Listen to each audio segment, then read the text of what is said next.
Hi, welcome.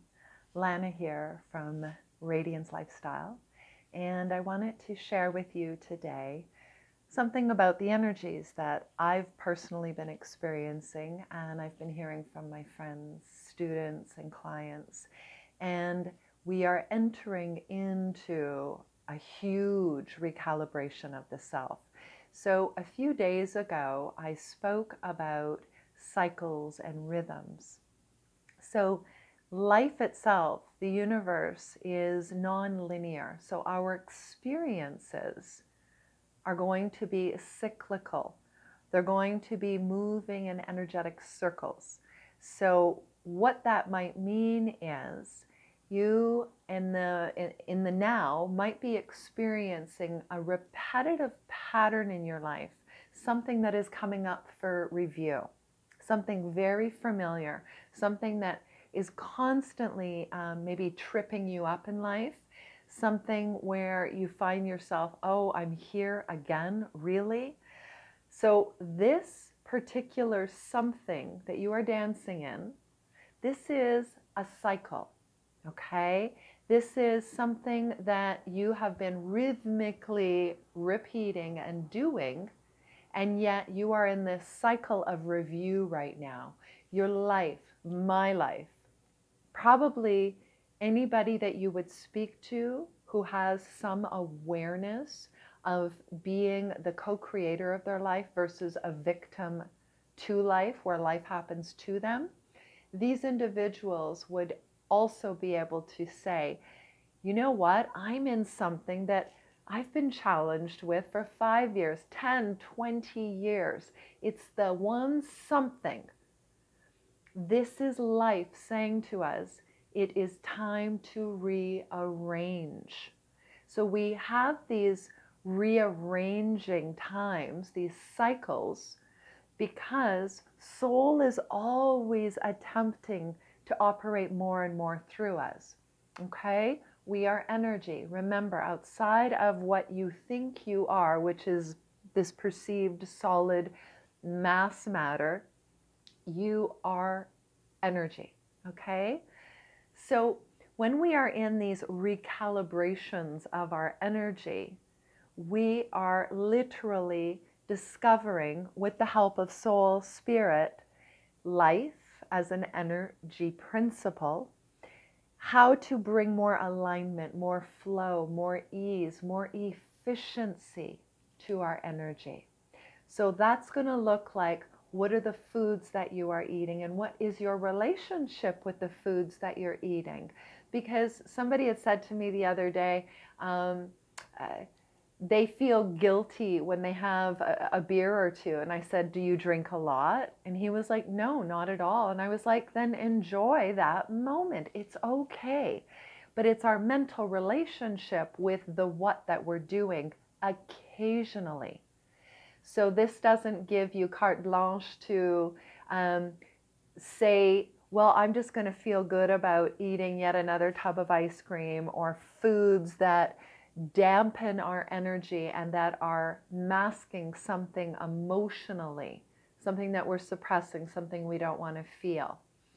It's how can you get your foods to help your energy flow mentally, emotionally, physically? What about your thoughts? Are your thoughts toxic? Are they causing you more stress? Then this also needs to be purified. The energy needs to be refined in your mind, because what you are thinking, and if that's clogging you up and dampening you and bringing you into fear, into self-judgment, into judgment of others, this is dampening your energy. So your energy mentally needs to be purified. Environmentally, what is the space that you're living in? Does it vibrate with you? Are you excited in your living space? Are you inspired by your work environment? What changes can you make? Because this is all coming up. If there is dissonance in any of your relationships, be it your work relationships, your intimate, your friendships, your relationship with beliefs, patterns, habits, rhythms, this is all coming up. And you know it is because you're in it right now. So soul is going to give you quick opportunities to purify. And it's going to look to you like something quickly shifts. You might be in a relationship with somebody and it looks like it's going really well. I mean, you have your moments, but it's not something that is done in a disrespectful way or a lack of love kind of way. But suddenly they're telling you, this doesn't work any longer and I want out. I can't even be your friend. And you're like, what happened here? What happened here? And maybe even your communication with that individual the whole time has been immaculate, and you have this absolutely incredible ability to relate, to be heard, and yet, boom, it's a flip, it's a switch. Maybe in your work environment, you are suddenly released and you're like, I was up for promotion, or, whatever. Maybe food that you've been eating. Let's imagine you've been on this incredible juicing kick, and suddenly you find out that you are not resonating with that kind of cooling, high vibration type of nutrients at this point. Maybe you need to feel a little more grounded, a little more stable, a little more steady. And you're like, but it's so good for me. Well, there might have been a time this food was good for you. This relationship was good for you. This work was good for you. This environment, this geographical location that you live in was good for you. But now soul's going, no, this is not supporting you in your best possible way as an energy being. And we are shifting it now. And you feel like your head spins, you feel totally unsettled, discombobulated. Well, this is a good thing in that if you stay with it, and if you trust the process, and if you grieve and you mourn and you do what you need to do to move the emotional dissonance within you, the shock to the system, we don't avoid. We don't bury, we don't cover up, we don't deny feeling the emotional, psychological experience that we're in. We say yes to this energy. We say yes to the recalibration of energy. Yes to this cycle. And that's when grace enters. That's when the magic happens. That's when life gets really, really sweet. If we don't understand that there are rhythms that we've played out in our life, that there are just these certain patterns, and that if we stay in those, if we hold steadfast to those, we will not be evolving. We are stunting our growth. We are stunting our development. So we learn to go with the cycle. Just let it take us. And if you think back in your life, you might even notice that there is a time-oriented cycle for you. I was thinking yesterday that 7 years ago, I sold 90% of my belongings and moved to Costa Rica for 3 years.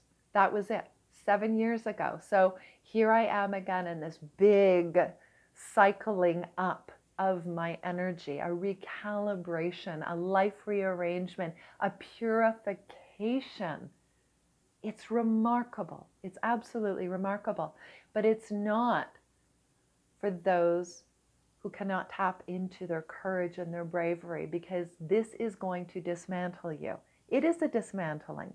But when the dust settles, when you find yourself breathing deeply, staying steady, trusting in this process, and doing practices that help this to be so.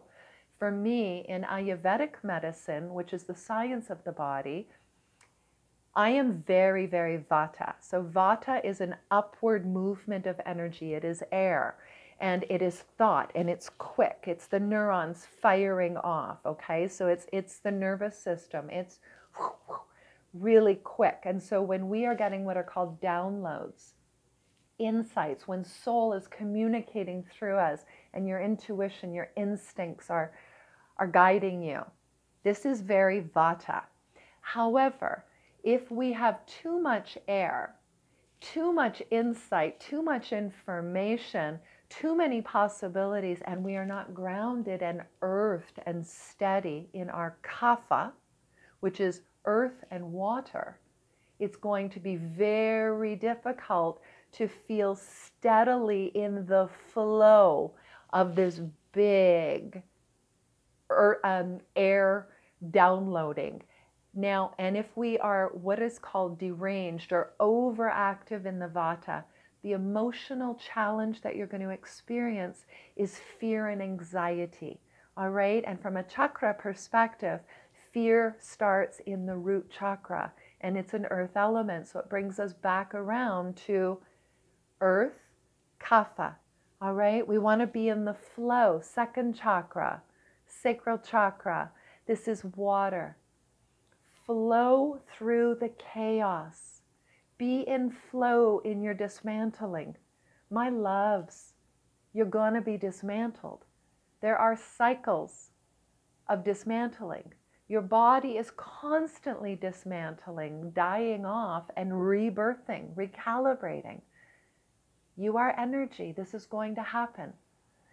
As you awaken, you're going to find that the shifts are going to be real swift initially because this is a whole new way of being. But as you stay aligned in your ascension, so this constant cycling of energy where rhythms and habits and patterns are going to come up for review. This is the ascension journey. It's going to be a constant cycle, cycle, cycle. You might have cycles that take longer periods of time, like I referenced earlier, this 7-year cycle of me rebirthing myself like a whole entire entity and being, and where do I want to be in the world, and how do I want to best be used, and what does that look like? Versus a daily maybe cycling that you do, where just our awareness of the sacredness of life and meeting each day with more grace, more kindness, self-evaluation maybe at the end of the day. How did I do today in this cycle called kindness, joy, acceptance, forgiveness, whatever your daily word is. So we have micro cycles, and then we have these macro cycles, and then cycles that are going to be lifetime cycles. So with that being said, how we meet these cycles and rhythms is imperative. So for myself right now, going back to the Ayurvedic medicine, I am spending a lot more time every day right now. I'm getting out to nature. I'm going somewhere to be in nature. And I'm also practicing yoga like a lot right now because it's keeping me earthed. I'm doing a lot more breath work. And some might say, well, but breath is air. Yes, but it's how I'm choosing to breathe. I'm going deep, deep down, steady, a downward movement of energy. I can feel my whole body decompressing, right? It's when we breathe shallow, it's when we breathe in a panicky way that's going to amplify this upward movement of vata. All right? So if you are in this discombobulation, this recalibration, and I'd be really surprised if you weren't, get earthed, get grounded, find ways to support yourself. Maybe it's working with a mantra. I am steady. I am safe. This too shall pass. Get into nature. Do things to move your body. Movement is imperative. Okay, breathe more deeply. Be around really healthy, grounded people because we're all cycling. We are all being moved and rearranged.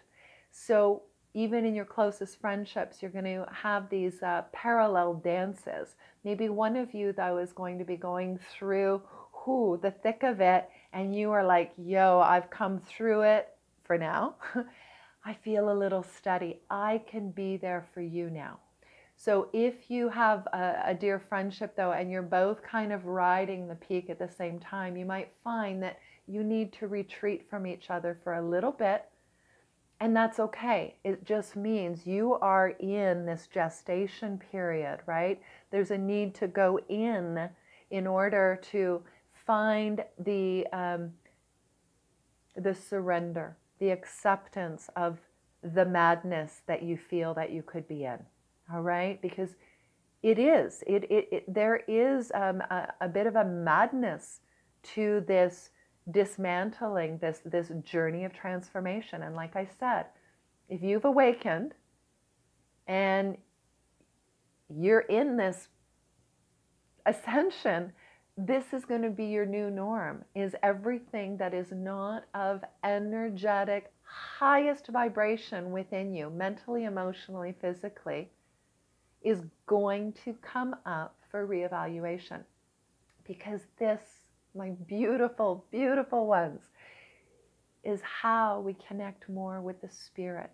And breath also helps us connect more with spirit. All right? So if any of this has been helpful, I feel really, really pleased. And if you need more help, I do some one-on-one work, but even more exciting, because I'm not sure how long I'm going to be in Sudbury right now. My life is up for review as well. So the only thing I have scheduled right now where I'm doing in-person group work is the Inner Mystic Journey, which is my literal soul's passion and what I feel I am here to ultimately offer. And it's a collaboration of all the beautiful pieces and gifts I've been offering to others and that have been gifts to me over the last 25 years. So this is a 10-module journey. It happens September 14th and 15th this year in Sudbury, Ontario. You can find out more about this on my website, lanaboyack.com, and go to the Events tab, Inner Mystic Journey. That's the first level. What I'm speaking with you about today, about this energetic cycling, this is module 1 of the 10 modules. Module 2 speaks to the breath work and movement and how that's imperative. This is big medicine for us when we are moving through these cycles. And with reference to Ayurveda, that is also part of module 1. And this is really important, is to have this template of Ayurvedic medicine, because it helps you to recognize the circadian rhythms, the cycles that Ayurvedic medicine follows, okay, that its principles are based on. So it would be my delight to share this time with you. And it's an experiential weekend, 20 hours together, and you are doing, you are experiencing, you are discovering. So this is my most efficient, full, rich, beautiful way to support and serve you. So if you are interested, please, there is an early bird special where you can save $100 right now as long as you pay in full by August 14th. Otherwise, the price will be going up. So if you have any questions, reach out to me. Otherwise, please, simply 6 long, slow, deep breaths, just sitting on the floor, sitting on the earth, hands down, either on your legs if you're on a chair, or on the floor, on the earth if you are seated low. Let your shoulders relax, keep your spine long, and as that energy is moving through you, remind yourself, I am safe. And if you feel brave enough, say, welcome, higher selves. Welcome, soul, when you feel the big rushes of energy, because you are meeting more of you. Get used to this, because your energy is upgrading. You are upgrading. You are up-leveling. You are purifying. And then the magic starts to happen. I wish for you a truly blessed day. Be loving, be kind to each other, and reach out if I can help you further. Namaste.